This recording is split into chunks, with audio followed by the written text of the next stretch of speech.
नमस्कार दोस्तों, हिमाचल प्रदेश में भाजपा को झटका लगने के बाद अब झारखंड में भारतीय जनता पार्टी को बहुत बड़ा झटका लग सकता है। जी हां, भाजपा के 16 विधायक जेएमएम में शामिल हो सकते हैं। अब इस खबर को आने के बाद भारतीय जनता पार्टी की नींद उड़ गई है कि जो कुछ दिन पहले जेएमएम के विधायकों के भाजपा में शामिल होने की बात कह रहे थे, अब यह दाव उल्टा पड़ता हुआ दिख रहा है। हालांकि हिमाचल प्रदेश में भी भाजपा के टिकट पर 5 बार के विधायक रहे और 2 बार मंत्री रह चुके दिग्गज नेता ने भारतीय जनता पार्टी के खिलाफ मोर्चा खोल दिया है। अब यहाँ भी भारतीय जनता पार्टी की नींद उड़ी हुई है, क्योंकि इसी साल के अंत में हिमाचल प्रदेश में विधानसभा के चुनाव होने वाले हैं। लेकिन इससे पहले बगावत का सिलसिला शुरू हो चुका है। जिस तरह से महाराष्ट्र में हुआ, शिवसेना के 40 विधायकों को तोड़कर एकनाथ शिंदे ने भारतीय जनता पार्टी के साथ सरकार बना ली। बताया जा रहा है कि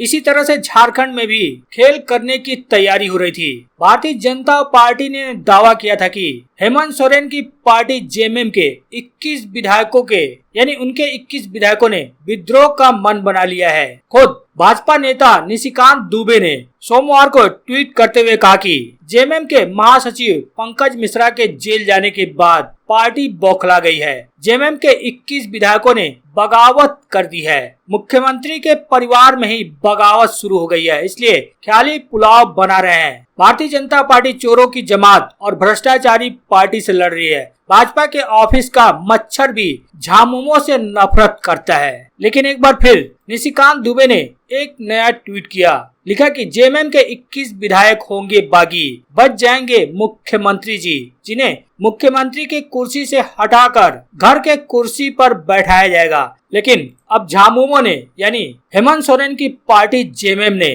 बड़ा दावा करते हुए कहा दिया कि भारतीय जनता पार्टी के 16 विधायक हमारे संपर्क में हैं, सरकार को समर्थन देंगे। जी हाँ, झारखंड के मुख्यमंत्री हेमंत सोरेन की पार्टी जेएमएम यानी झारखंड मुक्ति मोर्चा ने भाजपा को झटका देने की तैयारी कर ली है। हेमंत सोरेन की पार्टी का बड़ा दावा है कि भाजपा के 16 विधायक उनके संपर्क में हैं। यहाँ तक ही नहीं, ये सभी विधायक राज्य की हेमंत सोरेन सरकार को अपना समर्थन देने के लिए भी तैयार हैं। जी हाँ, जेएमएम के महासचिव सुप्रियो भट्टाचार्य का कहना है कि दूसरी पार्टियों को झटका देने वाले भाजपा को अब झारखंड में झटका लगने वाला है। राज्य में भाजपा के 16 विधायक हमारे संपर्क में हैं और वो कभी भी हेमंत सोरेन सरकार को अपना समर्थन दे सकते हैं। वहीं भट्टाचार्य के बयान के बाद भाजपा में हलचल बढ़ गई है। दरअसल एक प्रेस कॉन्फ्रेंस के दौरान जेएमएम महासचिव भट्टाचार्य से जब मीडिया कर्मियों ने पूछा कि मुख्यमंत्री हेमंत सोरेन सरकार को कोई खतरा तो नहीं, क्योंकि भाजपा कांग्रेस विधायकों पर डोरे डालने का प्रयास कर रही है, इसी सवाल का जवाब देते हुए सुप्रियो ने कहा कि कांग्रेस विधायकों को छोड़िए, खुद भाजपा के 16 विधायक हमारे संपर्क में हैं। वो अपनी पार्टी में घुटन महसूस कर रहे हैं, इसलिए हेमंत सोरेन सरकार को अपना समर्थन करना चाहते हैं। उनका कहना है कि ये सभी 16 विधायक भाजपा से अलग होकर अपना अलग गुट बनाएंगे, उसके बाद हेमंत सोरेन सरकार को अपना समर्थन दे सकते हैं। साथ ही उनका कहना है कि हालांकि इन विधायकों के प्रस्ताव पर हमारी पार्टी कमेटी विचार करेगी कि इन विधायकों का समर्थन लेना है कि नहीं। अभी तो इन विधायकों की तरफ से कोई औपचारिक प्रस्ताव नहीं भेजा गया है। तो जो भारतीय जनता पार्टी अभी तक दावा कर रही थी कि जेएमएम के 21 विधायक बागी हो चुके हैं, लेकिन जेएमएम ने यह बयान देकर उनका दाव उल्टा पड़ा दिया कि उनके संपर्क में 16 विधायक हैं, अलग गुट बनाकर हेमंत सोरेन सरकार को समर्थन दे सकते हैं। बहरहाल इस खबर के बाद राज्य में राजनीतिक हलचल और तेज हो गई है। हालांकि जेएमएम अभी संपर्क में होने की बात कर रहा है, आगे क्या होता है ये तो देखने वाली बात होगी। बहरहाल हिमाचल में भी भारतीय जनता पार्टी को उन्हीं के नेता ने झटके देने की तैयारी शुरू कर ली है। जी हाँ, अब 2 नेताओं के कांग्रेस पार्टी में शामिल होने के बाद पूर्व मंत्री रविंद्र रवि ने बगावती तेवर दिखाने शुरू कर दिए हैं। बता दें, बीजेपी के 5 बार के विधायक और 2 बार मंत्री रह चुके रविंद्र रवि का कहना है कि अगर पार्टी उन्हें आगामी विधानसभा चुनाव में टिकट नहीं देगी तो वे चुनाव लड़ेंगे।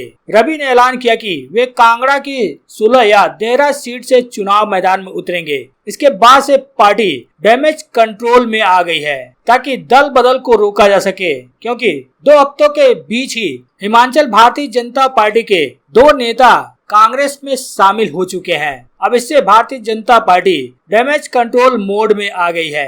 अब ऐसा माना जाए कि भारतीय जनता पार्टी ने देहरा से निर्दलीय विधायक होशियार सिंह को पार्टी में शामिल करके मुसीबत मोल ले ली है। हालांकि अब ऐसी भी अटकलें लगाई जा रही हैं कि 5 बार के विधायक रविंद्र रवि कांग्रेस में भी शामिल हो सकते हैं। वन मंत्री राकेश पठानिया ने रवि को शांत रहने और जल्दबाजी में कोई फैसला न लेने को राजी करने के लिए कल देहरा प्रखंड के नेताओं संग बैठक की। लेकिन जो खबरें सामने आ रही हैं, सूत्रों के मुताबिक कहा जा रहा है कि अगर उन्हें टिकट नहीं दिया गया तो रविंद्र रवि कांग्रेस में शामिल हो सकते हैं। बहरहाल वहीं आपको बता दें, मिजोरम के एकमात्र भारतीय जनता पार्टी विधायक भ्रष्टाचार मामले में दोषी करार दिए गए हैं। अब स्पेशल कोर्ट ने उन्हें 1 साल की सजा सुनाई है। जहां मिजोरम भारतीय जनता पार्टी को बड़ा झटका लगा है। भाजपा के एकमात्र विधायक को विशेष न्यायाधीश कोर्ट ने भ्रष्टाचार के एक मामले में दोषी करार दिया है। बता दें, 2013 से 2018 के बीच चकमा स्वायत्त जिला परिषद के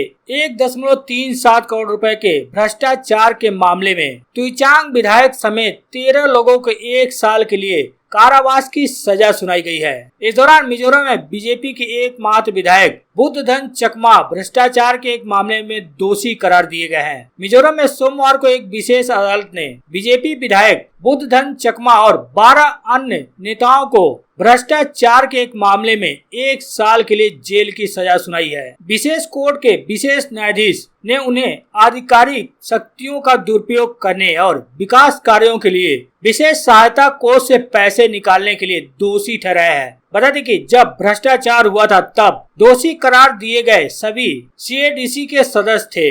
बहरहाल वहीं आपको बता दें, सुप्रीम कोर्ट में शिवसेना को बड़ी कामयाबी मिली है। जी हां, उद्धव गुट की याचिका पर सुप्रीम कोर्ट ने सुनवाई करने के लिए सहमति दे दी है। बता दें, सुप्रीम कोर्ट में महाराष्ट्र के मुख्यमंत्री एकनाथ शिंदे के नेतृत्व वाले गुट की याचिका पर निर्वाचन आयोग की कार्रवाई के खिलाफ दाखिल की गई उद्धव ठाकरे समूह की याचिका पर 1 अगस्त को सुनवाई करने के लिए कोर्ट सहमत हो गया है। शिंदे के नेतृत्व वाले गुट ने स्वयं को असली शिवसेना के तौर पर मान्यता दिए जाने का अनुरोध किया है। अब सिब्बल ने कार्रवाई पर रोक लगाने की मांग की थी। बता दें, प्रधान न्यायाधीश NB रमण, न्यायमूर्ति कृष्ण मुरारी और न्यायमूर्ति हिमा कोहली की एक पीठ से उद्धव ठाकरे की गुट की ओर से पेश हुए वकील कपिल सिब्बल ने कहा कि निर्वाचन आयोग के समक्ष चल रही कार्रवाई पर रोक लगाने की जरूरत है, क्योंकि इससे मामले में यहाँ सुनवाई प्रभावित होगी। शीर्ष अदालत का कहना है कि वह लंबित याचिकाओं के साथ ही इस याचिका पर 1 अगस्त को सुनवाई करेगी। बता दें, निर्वाचन आयोग ने शिवसेना एवं शिंदे गुट दोनों गुटों को 8 अगस्त तक शिवसेना एवं चुनाव निशान किसका है उस पर अपने अपने दावों के समर्थन में सबूत दस्तावेज जमा करने का निर्देश दिया था। चुनाव आयोग के सूत्रों ने बताया कि दोनों पक्षों को दस्तावेज जमा करने के लिए कहा गया है, जिसमें पार्टी की विधायी तथा संगठनात्मक शाखा के समर्थन पत्र और प्रतिद्वंदी गुटों के लिखित बयान शामिल हैं। बहरहाल सुप्रीम कोर्ट ने उद्धव गुट की याचिका स्वीकार कर ली है। अब देखना है कि जब इस याचिका पर सुनवाई होती है तो सुप्रीम कोर्ट क्या फैसला लेता है। शिवसेना का चुनाव निशान धनुष और बाण शिंदे गुट का होता है या फिर उद्धव गुट के पास ही रहता है।